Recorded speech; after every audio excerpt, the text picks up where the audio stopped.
Hello viewers, आज हम aromatic compounds में एरोमेटिसिटी ऑफ हेट्रोसाइक्लिक कंपाउंड के बारे में पढ़ेंगे। इसमें हम तरह तरह के हेट्रोसाइक्लिक कंपाउंड्स का एग्जांपल लेंगे और जानेंगे कि वो कंपाउंड एरोमेटिक है या नहीं है। तो एरोमेटिक हेट्रोसाइक्लिक कंपाउंड में हम फर्स्ट एग्जांपल लेते हैं पिरिडीन का। पिरिडीन एक 6 मेंबर्ड साइक्लिक कंपाउंड है जिसके रिंग स्ट्रक्चर में नाइट्रोजन प्रेजेंट होता है और इसमें 3 पाई बॉन्ड भी है। आप बेंजीन की तरह इसके 2 रेजोनेटिंग स्ट्रक्चर भी ड्रॉ कर सकते हैं। तो क्या पिरिडीन एक एरोमेटिक कंपाउंड है या नहीं? तो pyridine is a cyclic, planar and completely conjugated system और इसमें 3 डबल बॉन्ड है जो कि अल्टरनेटिंग पोजीशन पे है। 3 डबल बॉन्ड होने की वजह से इसके पास 6 पाई इलेक्ट्रॉन है, तो ये हक्कर्स रूल को सेटिस्फाई करता है। तो यहां तक पिरिडीन एक एरोमेटिक कंपाउंड है। पर पिरिडीन के पास एक नाइट्रोजन प्रेजेंट है जिसके पास लोन पेयर ऑफ इलेक्ट्रॉन होते हैं। क्या ये lone pair of electron conjugated system को डिस्टर्ब करते हैं या नहीं, ये अब देखते हैं। जो नाइट्रोजन के ऊपर लोन पेयर ऑफ इलेक्ट्रॉन होते हैं वो sp2 हाइब्रिड ऑर्बिटल में होते हैं जो कि परपेंडिकुलर होता है p ऑर्बिटल के। सो जो sp2 हाइब्रिड ऑर्बिटल में लोन पेयर ऑफ इलेक्ट्रॉन है वो इस रिंग सिस्टम को डिस्टर्ब नहीं करते जिसमें डीलोकलाइजेशन ऑफ पाई इलेक्ट्रॉन्स हो रहा है।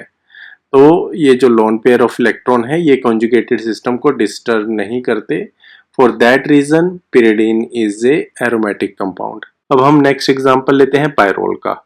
पायरोल एक 5 मेंबर्ड साइक्लिक कंपाउंड है जिसके रिंग स्ट्रक्चर में नाइट्रोजन प्रेजेंट है। तो क्या पायरोल एरोमेटिक कंपाउंड है या नहीं है? तो पहले हम देखते हैं क्या ये साइक्लिक है। यस, ये साइक्लिक है। इसका प्लेनर स्ट्रक्चर भी है और इसमें कॉन्जुगेटेड डबल बॉन्ड भी है। बट क्या ये कॉन्जुगेशन कंप्लीट इस रिंग सिस्टम में है या नहीं? तो इसके लिए हमें देखना पड़ेगा जो नाइट्रोजन के ऊपर लोन पेयर ऑफ इलेक्ट्रॉन है वो कहाँ प्रेजेंट है। तो जो नाइट्रोजन के ऊपर lone pair of electron present है वो p ऑर्बिटल में प्रेजेंट है। p ऑर्बिटल में प्रेजेंट होने की वजह से इसका कॉन्जुगेटेड सिस्टम कंप्लीट है। तो अब यहाँ पे कितने नंबर ऑफ इलेक्ट्रॉन हो गए? 2, 3, 4, 5, 6। So now pyrrole has a 6 pi electron।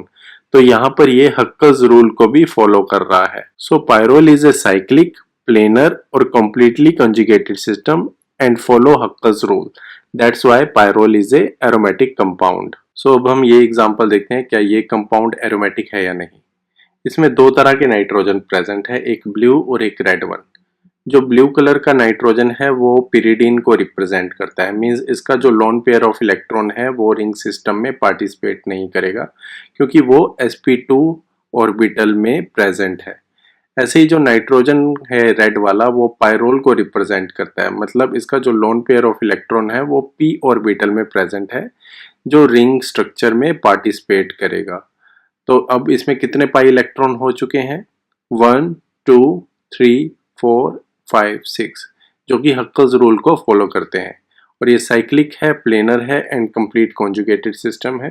इसकी वजह से ये कंपाउंड एरोमेटिक है। क्या ये कंपाउंड एरोमेटिक है या नहीं? तो इसमें भी देखते हैं इसमें कितने पाई इलेक्ट्रॉन है। 2 पाई इलेक्ट्रॉन यहाँ पर हो गए, 2 पाई इलेक्ट्रॉन यहाँ पर हो गए, तो टोटल हो गए 4। और 2 पाई इलेक्ट्रॉन ये जो है ये p ऑर्बिटल में प्रेजेंट होंगे तो 6। और ये जो 2 पाई इलेक्ट्रॉन है ये sp2 ऑर्बिटल में प्रेजेंट होंगे। तो इसमें भी एक साइक्लिक स्ट्रक्चर है, प्लेनर स्ट्रक्चर है, कंप्लीट कॉन्जुगेटेड सिस्टम है एंड 6 पाई इलेक्ट्रॉन है। तो थायोफिन के केस में भी सेम ही रिजल्ट होगा। क्या कंपाउंड C एरोमेटिक है या नहीं है? तो पहले देखते हैं कि क्या ये साइक्लिक है। यस, ये साइक्लिक है। ये प्लेनर भी है। और अब देखते हैं कि इसमें कितने पाई इलेक्ट्रॉन है। तो यहाँ पे है 2, 4, 5, 6 एंड 7, 8। तो ये जो कंपाउंड है ये एंटी एरोमेटिक कंपाउंड है क्योंकि ये 4n रूल को फॉलो कर रहा है। तो अब हम देखते हैं क्या कंपाउंड D एरोमेटिक है या नहीं। तो इसमें हम काउंट करते हैं कि कितने पाई इलेक्ट्रॉन है। तो यहाँ पे 2 पाई बॉन्ड है तो टोटल हो गए 4 पाई इलेक्ट्रॉन यहाँ पर। और सल्फर के ऊपर देखें कि आप 2 लोन पेयर ऑफ इलेक्ट्रॉन है जिसमें एक p ऑर्बिटल में प्रेजेंट होगा और एक sp2 में। तो हम सिर्फ p ऑर्बिटल वाले को ही काउंट करेंगे तो टोटल हो गए 6। ये जो नाइट्रोजन है वो पिरिडीन के नाइट्रोजन को रिप्रेजेंट करता है। इसका मतलब ये हुआ कि ये जो लोन पेयर ऑफ इलेक्ट्रॉन है ये sp2 ऑर्बिटल में प्रेजेंट होगा तो ये काउंटेबल नहीं होगा। तो इस रिंग सिस्टम में टोटल 6 पाई इलेक्ट्रॉन है जो कि हक्कर रूल को फॉलो करते हैं, इसलिए कंपाउंड डी एरोमेटिक है। और अगर हम ई का एग्जांपल ले तो इसमें 3 पाई बॉन्ड है, मतलब 6 पाई इलेक्ट्रॉन है, और ये जो लोन पेयर ऑफ इलेक्ट्रॉन होंगे वो sp2 में प्रेजेंट होंगे, तो जिसकी वजह से कंपाउंड ई भी एरोमेटिक है। So now we will take example of cyclopentadienyl anion. So because of anion it has lone pair of electron, and now you can see it is a cyclic structure, planar structure, and it has 6 pi electron. Because of that it follow Hukka's rules, and that's why it is aromatic in nature. And यहाँ पर different resonance structure form दिखा रखी है cyclopenta डाइइनाइल anion की। तो ये जो हुआ साइक्लोपेंटा डाइइनाइल एनायन, ये एरोमेटिक है। अगर ये केटायन हो जाएगा तो ये 4n पाई इलेक्ट्रॉन को फॉलो करेगा, तो ये एंटी एरोमेटिक होगा। अगर यहाँ पे रेडिकल होगा तो इसमें 5 पाई इलेक्ट्रॉन होंगे, जिसकी वजह से ये नॉन एरोमेटिक कंपाउंड होगा। Because cyclopentadienyl anion is a aromatic compound, और एरोमेटिक कंपाउंड स्टेबल कंपाउंड होते हैं, तो ये एक तरह का वीक कंजुगेटेड बेस है। Weak conjugated base are stable conjugated base. So जो वीक कंजुगेटेड बेस है वो मतलब स्ट्रॉन्ग एसिड से फॉर्म हुआ है। इसका मीन्स साइक्लोपेंटाडाइईन एक स्ट्रॉन्ग एसिड है। जब कोई बेस आप इसमें दोगे वो इमीडिएटली हाइड्रोजन अब्स्ट्रैक्ट कर लेगा और आपको साइक्लोपेंटाडाइनाइल एनायन दे देगा। अब हम देखते हैं कि क्या ट्रोपाइलियम कैटायन एरोमेटिक है या नहीं है। तो दिस इज ट्रोपाइलियम कैटायन। तो आपको सबसे पहले इसमें नंबर ऑफ पाई इलेक्ट्रॉन देखने हैं।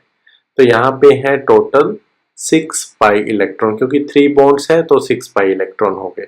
अब हमें ये कार्बन काउंट करना है। इस कार्बन के ऊपर है पॉजिटिव चार्ज, मतलब यहाँ पे कोई इलेक्ट्रॉन नहीं है, मतलब इस कार्बन का जो p ऑर्बिटल है वो एम्प्टी है, जिसकी वजह से ये जो p इलेक्ट्रॉन का रिंग सिस्टम है इसके डीलोकेलाइजेशन में कोई प्रॉब्लम नहीं करता, और एक तरह से हेल्पफुल है क्योंकि इसका p ऑर्बिटल एम्प्टी है। तो ये 6 pi electron complete conjugated system में है और डीलोकेलाइजेशन ऑफ 6 इलेक्ट्रॉन इजीली हो रही है, जो कि 7 एटम के ऊपर हो रही है। So tropylium cation is aromatic because it is cyclic, planar, completely conjugated and has a 6 pi electron delocalized over the 7 atom of the ring. So दोस्तों आज की वीडियो में हमने कुछ एग्जांपल देखे जो कि हेट्रोसाइक्लिक एरोमेटिक कंपाउंड से रिलेटेड है। अगर आपको आज की वीडियो पसंद आई हो तो इसे लाइक कर सकते हैं। So thank you for watching this video.